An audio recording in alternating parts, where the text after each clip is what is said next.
मी शशिकांत शिंदे, सेवानिवृत्त विशेष पोलीस महानिरीक्षक, आज घडलेली अत्यंत गंभीर घटना आपणास सांगत आहे. मी चॅलेंजर टावर या 1, 2, 3, 4 असे टावर आहेत, त्याच्या 1 नंबर टावरमध्ये 604 मध्ये मी राहतो. आज दुपारी 3:30च्या दरम्यानची घडलेली अत्यंत गंभीर घटना. माझा मुलगा अजिंक्य शिंदे आणि माझा नातू आर्यवर्त शिंदे हे 6व्या माळ्यावरून हे खाली उतरत होते. लिफ्टने, ओटीसची लिफ्ट होती, ओटीस कंपनीची. या लिफ्टच्या स्मॉल लिफ्टमधून खाली उतरत असताना 1 नंबरच्या ठिकाणी ही लॉक झाली, तिथे बंद पडली आणि बंद पडल्यानंतर तिकडं आरडाओरडा झाल्यानंतर मी आहे तशा कपड्यानिशी पळत खाली गेलो. 1 नंबरपर्यंत पोहोचलो, 1 नंबरच्या फ्लोअरपर्यंत.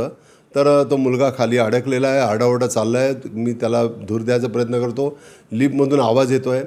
त्यावेळेला सिक्युरिटीला बोलवण्यात आलं. ते सांगतात की आम्हाला कसं उघडायचं माहीत नाही म्हणून, कारण आम्हाला आता बोलवावं लागणार कंपनीला. मी त्यांना सांगितलं कंपनीवाले कधी येणार? ते म्हणे कंपनीवाले तर आम्ही त्यांना सांगितलेलं आहे, ते मला कुठून येणार ते तर सांगा.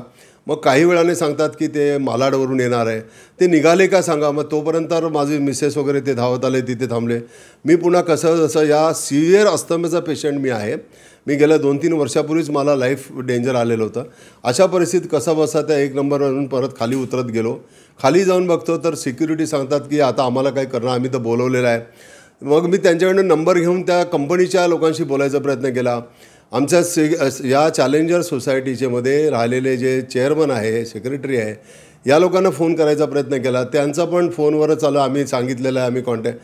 कोणी मुलगा अडकलेला सांगितलं आहे काय तुम्ही you should come and visit the spot immediately, कुछ ना कुछ करो. कोणी काय करायला तयार नाही. त्याच्यानंतर ह्या सगळ्या गोष्टीमुळे धावपळीमध्ये 15 मिनटं झाले, 20 मिनटं झाले, 30 मिनटं झाले. आता कधी येणार ह्याचा काही हे व्हायला तयार नाही, काही अंदाजही यायला तयार नाही. त्याच्यानंतर त्यांच्या कंपनीचा कॉन्टॅक्ट केला. ते म्हणजे आम्ही पाठवतो आहे, आम्ही बघतो आहे, आता आमचा माणूस निघणार आहे. आणि हे सगळं करता करता 40 मिनटं होत गेले. त्यानंतर बाजूला कोण कंपनीचा कोणीतरी टेक्निशियन, म्हणजे दुसऱ्या लिफ्टच्या कंपनीचा, त्यांना सांगितलं बाबा एक लहान मुलगा अडकला आहे, आतमध्ये फार सिरियस चाललेला आहे, वॉमिटिंग करतो आहे तो मुलगा.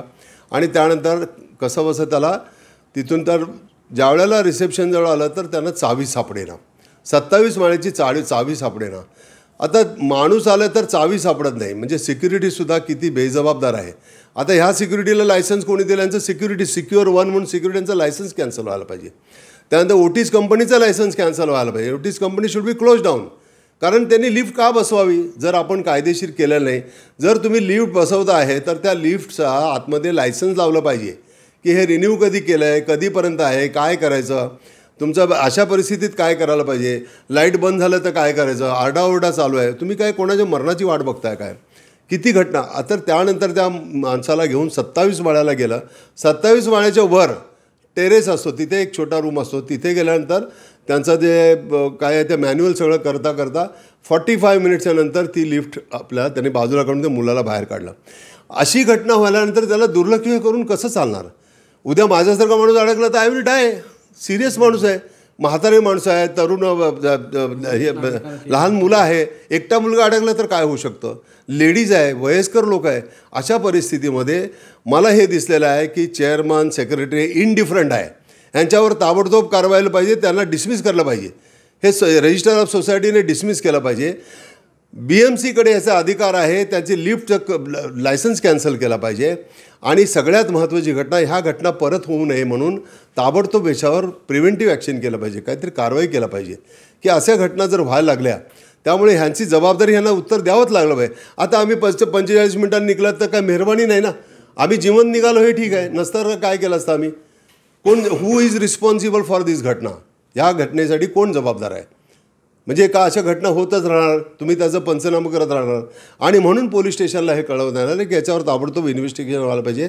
या लोकांना सगळ्यांना नोटिसच इश्यू व्हायला पाहिजे आणि त्यांची जबाबदारी फिक्स व्हायला पाहिजे की ह्या घटनेला जबाबदार कोण आहे. यांच्यावर सिव्हिल दावासुद्धा आम्ही करणार आहे, याच्यात सोडणार नाही, कारण ह्यांचा लाईफचा प्रश्न आहे आमचा. सर, याच्यामध्ये कोण कोण आरोपी आतापर्यंत झालेले आहे, त्यांचं नाव? हे बघा, आम्ही याच्यामध्ये चेअरमन, सेक्रेटरी आणि त्यानंतर सिक्युरिटीचा जो माणूस आहे त्याने जे काम केलेलं आहे आणि ओटीस कंपनी, ह्या लोकांना आम्ही ह्यांच्याबद्दल कारवाई करा म्हणून सांगितलेलं आहे. आता पुढे इन्व्हेस्टिगेशन आणि तपासाचा भाग आहे. तपासामध्ये काय निष्पन्न होत आहे, कारण आमचं काम आहे घडलेली घटना कळवायची. जरी मी पोलीस अधिकारी म्हणून काम केलेलं असलं तरी I cannot be the investigating officer. मी घडलेली घटना घडल्यानंतर बिना विलंब पोलीस स्टेशनला कळवणं हे माझं काम आहे.